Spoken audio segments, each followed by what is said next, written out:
From BigHW.com, home headquarters at Bishop Park, this is the Atari Report, 5200 edition with Ray Jackson.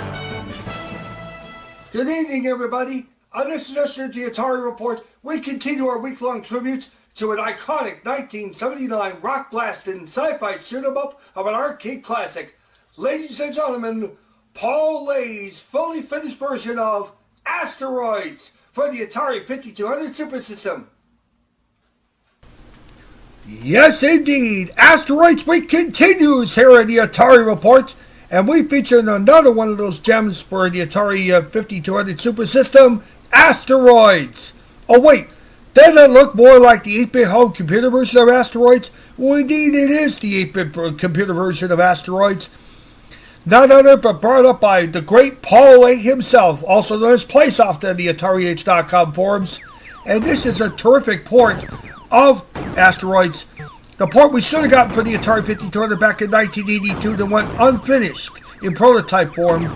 But I gotta tell you, this one is improved from that one and even improved for the original 8-bit computer version, as there's faster response on the defense controls, including, of course, your shields, your hyperspace, your flip over, and no effect. Of course, you dial those in with the menus on the 5200 keypad, and of course, you select by hitting the fire button as well. You also have other options, like, of course, slow-moving asteroids, fast-moving asteroids, as well as, of course, being able to bounce off, debris like this.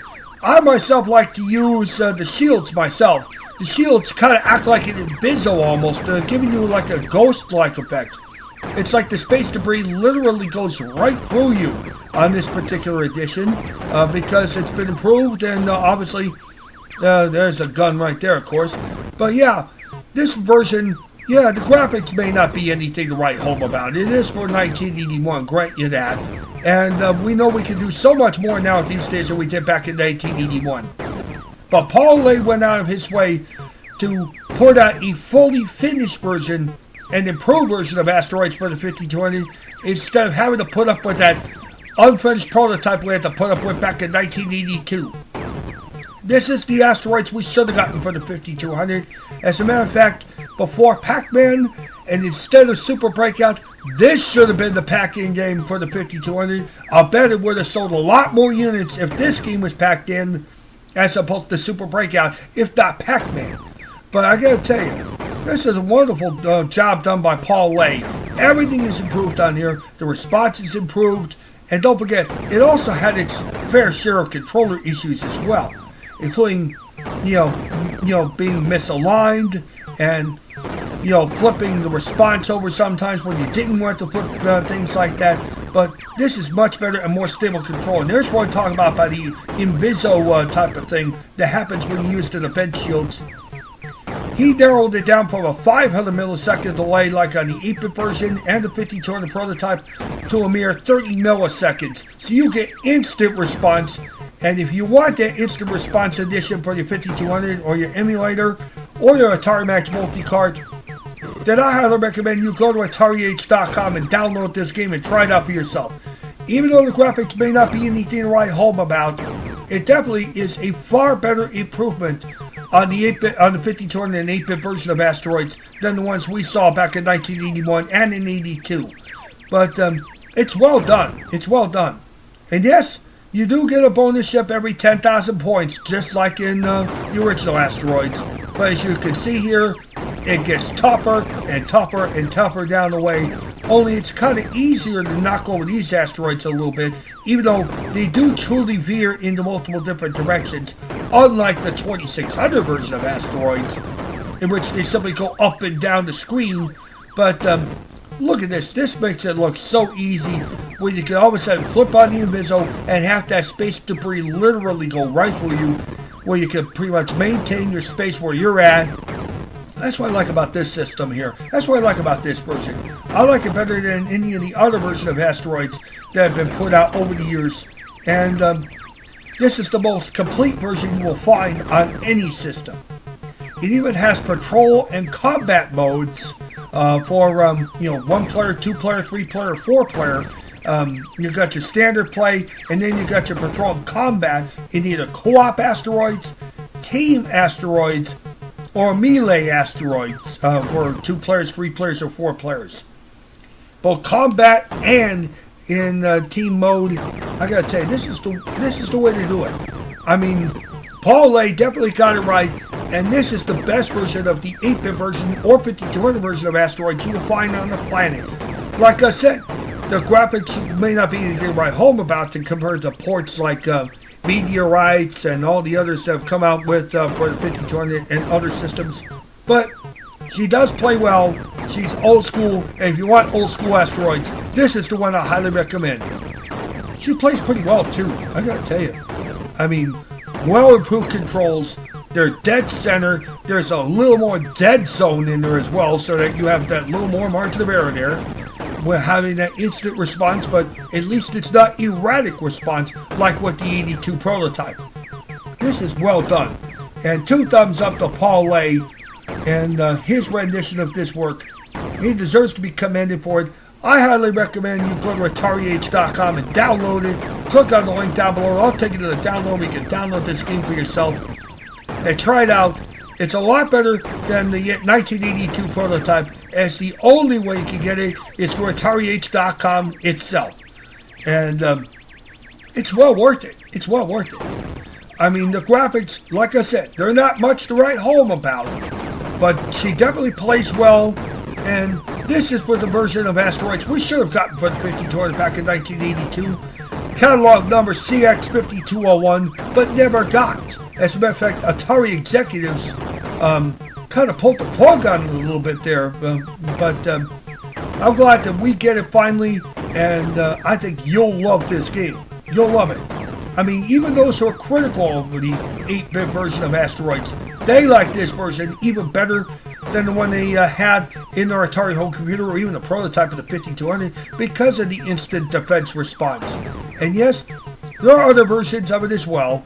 Of course, there's the original version, the 8-bit conversion of this, and of course, the 1982 prototype, as well as, of course, the defense shields and everything else being faster, slow, and hyperspace and everything else like that.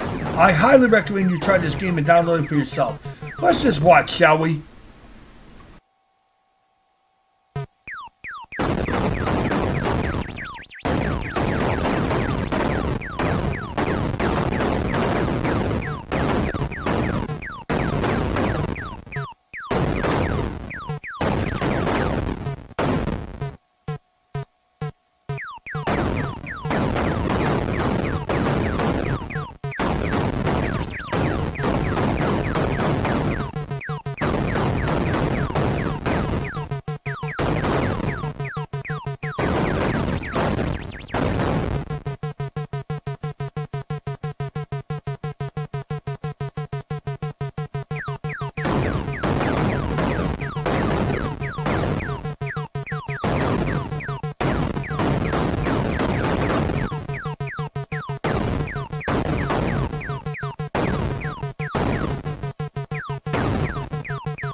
Well, guys, what do you think?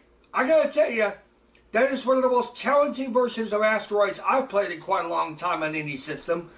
And while the graphics may not be anything to write home about, she certainly plays a lot better and reacts a lot better than that unfinished prototype for the 5200 released back in 1982. Paul Olea has done an outstanding job of offering various different variations on the theme here for this edition of Asteroids. And of course, you can find those and many more on the Atari Age forums. You go to AtariAge.com and click on the link down below, and I'll take you to the very downloads where you can download this game in particular and try it out for yourselves. I'd like to find out what your favorite variations are. She has slow and fast, hyperspace, shields, flip over, and everything else like that. I gotta tell you, I highly recommend the shields. The shields, in a way, on this version, act like somewhat of an Inviso type of effect. It's like the debris just goes right through you and things like that, rather than bouncing up and down, or bouncing off all over the place like you would in Asteroids Deluxe. I like this version of Asteroids, if you ask me. But I gotta tell you, I know there are other ones out there, but I highly recommend, if you want to play old school 1980s Asteroids, this is the version you've got to try and download for yourself and play your 5200 emulator or your Atari Max multi-card. Well, that's game over for this edition of the Atari Report. So for all of us here at BigHMW.com World Headquarters, I'm Ray Jackson, wishing you good gaming and good night. And if you like what you see, please hit the subscribe button. And don't forget to check out my other two YouTube channels, Big HMW TV and the official Ray Jackson YouTube channel. You'll find those on the featured channels list at the bottom of this particular channel's homepage. Big HMW TV, the Atari Report, and the official Ray Jackson YouTube channel. All proud parts of the Big HMW network of websites.